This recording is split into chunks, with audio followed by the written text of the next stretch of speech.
بسم اللہ الرحمن الرحیم نحمده ونصلی علی رسولہ الکریم اما بعد۔ سورہ انعام مکی صورت ہے۔ یہ پوری کی پوری صورت چند آیتوں کو چھوڑ کر ایک ساتھ حضور اکرم صلی اللہ علیہ وسلم پر نازل ہوئی۔ ایک روایت میں ہے کہ جب یہ صورت مبارکہ نازل ہوئی تو 70,000 فرشتے اس صورت کے ساتھ تسبیح کرتے ہوئے نازل ہوئے تھے۔ اس صورت کا نام انعام رکھا گیا۔ انعام کے معنی ہیں چوپائے کے، یعنی 4 پیر والے جانوروں کے۔ اس صورت میں آگے چل کر اللہ رب العزت نے ان جانوروں کا تذکرہ کیا ہے جن کا کھانا حلال ہے، اور ان جانوروں کا بھی تذکرہ کیا ہے جن کا کھانا حرام ہے۔ اسی طرح مشرکین مکہ، کفار مکہ جانوروں کے بارے میں مختلف طرح کے غلط عقیدے رکھتے تھے، اس کو بھی اللہ رب العزت نے بیان کیا اور اس کی تردید فرمائی ہے۔ ان کے غلط عقیدوں میں کچھ ایسے عقیدے تھے کہ بعض جانوروں کو وہ مردوں کے ساتھ خاص رکھتے تھے اور بعض جانوروں کو عورتوں کے ساتھ خاص رکھتے تھے۔ ان سب عقیدوں کی اللہ رب العزت نے مذمت فرمائی ہے۔ اس صورت میں اللہ رب العزت نے توحید اور رسالت اور آخرت پر ایمان کو بیان کیا۔ جگہ جگہ پر اللہ رب العزت نے اپنی قدرت کاملہ کا تذکرہ فرمایا ہے۔ اپنی تخلیق کو اللہ رب العزت نے بیان فرمایا ہے کہ کس طرح اللہ رب العزت نے اس کائنات کو پیدا فرمایا، کس طرح اس کے اندر مختلف چیزوں کو پیدا فرمایا انسانوں کی ضروریات کے واسطے۔ یہ سب چیزیں اللہ رب العزت مختلف مقامات پر بیان کر رہا ہے تاکہ ایک انسان ان چیزوں کو دیکھے اور اس پر غور کرے۔ اسی لیے ابتدا میں اللہ رب العزت نے ارشاد فرمایا کہ قل سیروا فی الارض، کہ زمین میں چلو پھرو، ثم انظروا کیف کان عاقبۃ المکذبین، اور پھر آگے چل کر دیکھو کہ جھٹلانے والوں کا انجام کیا ہوا۔ اس صورت کے آغاز میں اللہ رب العزت نے اپنی قدرت کا تذکرہ کرتے ہوئے ارشاد فرمایا کہ ساری تعریفیں اس اللہ کے واسطے ہیں جس نے آسمانوں اور زمین کو پیدا فرمایا۔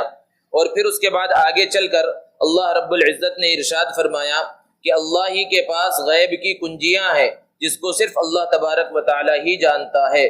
وَيَعْلَمُ مَا فِي الْبَرِّ وَالْبَحْرِ، اور خشکی میں اور سمندر کے اندر کیا چیز ہے اس کو بھی صرف اللہ ہی جانتا ہے۔ وَمَا تَسْقُطُ مِنْ وَرَقَةٍ إِلَّا يَعْلَمُهَا، اور کوئی پتا گرتا ہے تو اس کو بھی اللہ رب العزت جانتا ہے۔ وَلَا حَبَّةٍ فِي ظُلُمَاتِ الْأَرْضِ وَلَا رَطْبٍ وَلَا يَابِسٍ إِلَّا فِي كِتَابٍ مُبِينٍ، اور کوئی دانہ جو زمین کی تاریکی کے اندر چھپا ہوا ہو اللہ رب العزت اس کو بھی جاننے والا ہے۔ اسی طرح اللہ رب العزت نے آگے بیان فرمایا ان اللہ فالق الحب والنوى، کہ بے شک اللہ تبارک و تعالی ایک بیج جو ایک کسان زمین کے اندر ڈالتا ہے، وہ بیج سخت ہوتی ہے لیکن اس کو پھاڑ کر اللہ رب العزت اس میں سے پودے کو نکالتا ہے۔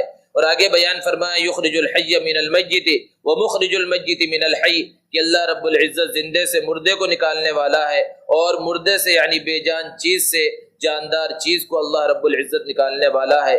اسی طرح مختلف مقامات پر اللہ رب العزت نے اپنی قدرت کاملہ کا تذکرہ فرمایا تاکہ انسان ان سب چیزوں پر غور کرے اور ایک معبود کے ہونے کا اقرار کر لے۔ دنیا کے اندر 2 طرح کے لوگ ہیں، کچھ مومن ہیں اور کچھ کافر ہیں۔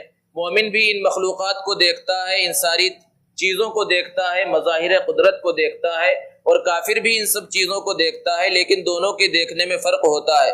کافر ان دنیاوی چیزوں کو اور اللہ رب العزت کی ان تخلیقات کو دیکھتا ہے تو صرف مادی اعتبار سے دیکھتا ہے کہ اس کا کیا فائدہ ہے ہمارے واسطے، جبکہ ایک مومن ان چیزوں کو دیکھتا ہے تو پھر اس کی زبان سے یہ الفاظ نکلتے ہیں کہ اللہ رب العزت کی کیسی عظیم قدرت ہے، اللہ رب العزت نے کس انداز میں اس مخلوق کو پیدا فرما دیا، کس انداز میں اس چیز کو پیدا فرما دیا، یہ ایک مومن کی زبان سے نکلتا ہے۔ اور اللہ رب العزت نے اسی وجہ سے مختلف مقامات پر قرآن میں اس بات کی دعوت دی ہے کہ میری مخلوقات کو دیکھو، میری پیدا کی ہوئی چیزوں کو دیکھو، اور پھر تم غور کرو کہ میں کس طرح پیدا کرنے والا ہوں۔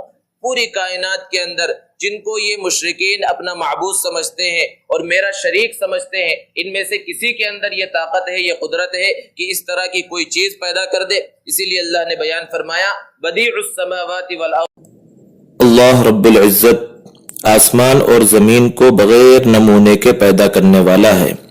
اللہ تبارک و تعالی نے آسمان اور زمین کو اس وقت پیدا کیا جب اس سے پہلے اس کا کوئی نمونہ اور کوئی ماڈل موجود نہیں تھا۔ اس کے بعد اس صورت میں اللہ رب العزت نے حضرت ابراہیم علیہ السلام کا تذکرہ فرمایا۔ حضرت ابراہیم علیہ السلام جس گھرانے میں پیدا ہوئے وہ کفر اور شرک اور بت پرستی کا گھرانہ تھا۔ حضرت ابراہیم کے والد خود بت کی پوجا کیا کرتے تھے، بت کو تراشتے تھے، بت کو بیچتے تھے۔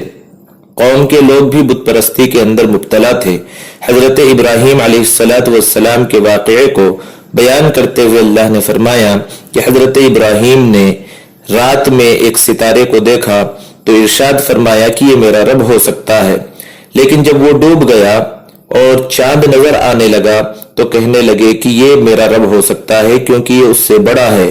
لیکن جب صبح کی روشنی نمودار ہوئی اور صبح کی روشنی کی وجہ سے چاند بھی غائب ہو گیا تو پھر حضرت ابراہیم علیہ السلام نے فرمایا لَإِن لَّمْ يَهْدِنِي رَبِّي لَأَكُونَنَّ مِنَ الْقَوْمِ الضَّالِّينَ کہ اگر میرے رب نے مجھے ہدایت نہ دی ہوتی تو میں گمراہ لوگوں میں سے ہو جاتا۔ اس کے بعد جب سورج نکلا اور سورج بڑی ہی تمازت کے ساتھ آب و تاب کے ساتھ آسمان پر نمودار ہوا تو حضرت ابراہیم علیہ السلام نے کہا کہ یہ میرا رب ہے کیونکہ یہ سب سے بڑا ہے۔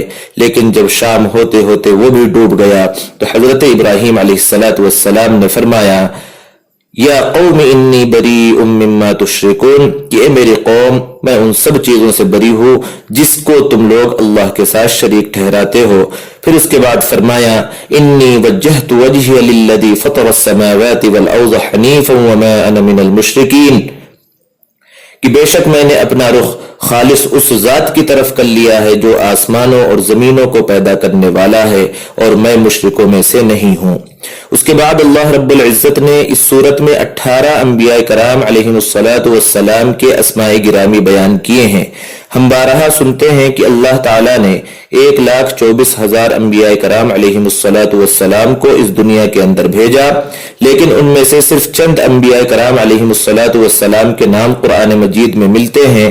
ان میں سے 18 انبیاء کرام علیہم السلام کے نام اس صورت میں سورۃ الانعام کے اندر اللہ رب العزت نے بیان فرمائے ہیں۔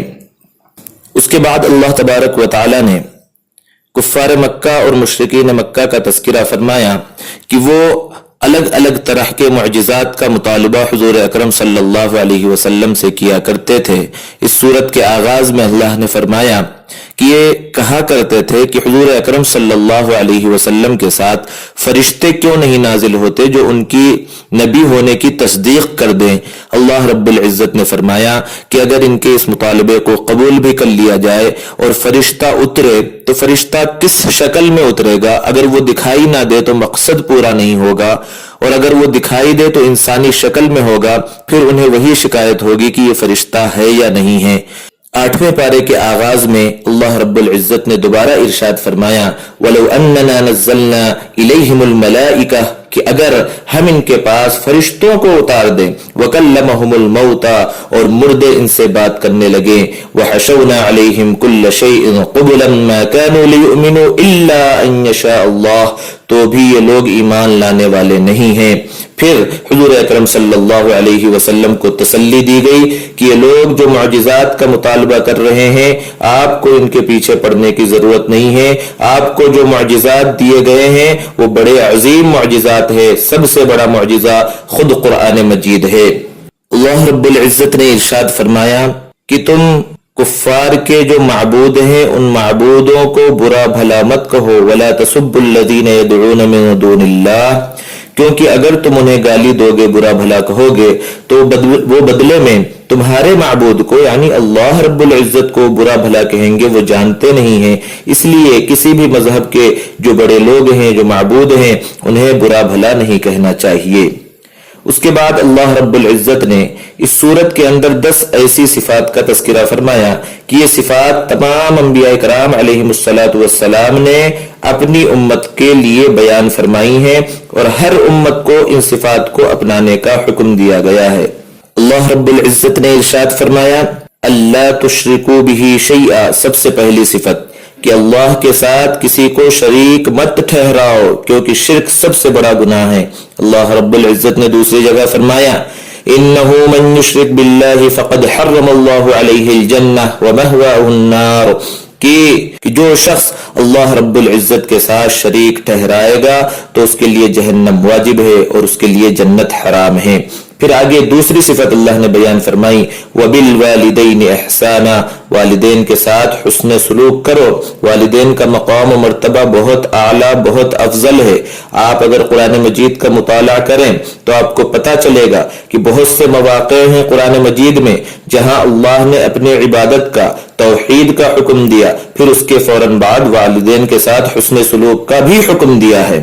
اور تیسری صفت اللہ نے بیان فرمائی، وَلَا تَقْتُلُوا أَوْلَادَكُمْ مِنْ إِمْلَاقٍ، اپنے اولاد کو فقر و فاقہ کے ڈر سے قتل مت کرو، کیونکہ تمہیں بھی ہم ہی روزی دیتے ہیں اور انہیں بھی ہم ہی روزی دیتے ہیں۔ قتل کی کئی صورتیں ہو سکتی ہیں، ایک یہ کہ ماں کے پیٹ میں ہی قتل کر دیا جائے جسے ابورشن کہا جاتا ہے، یا پیدا ہونے کے بعد قتل کیا جائے۔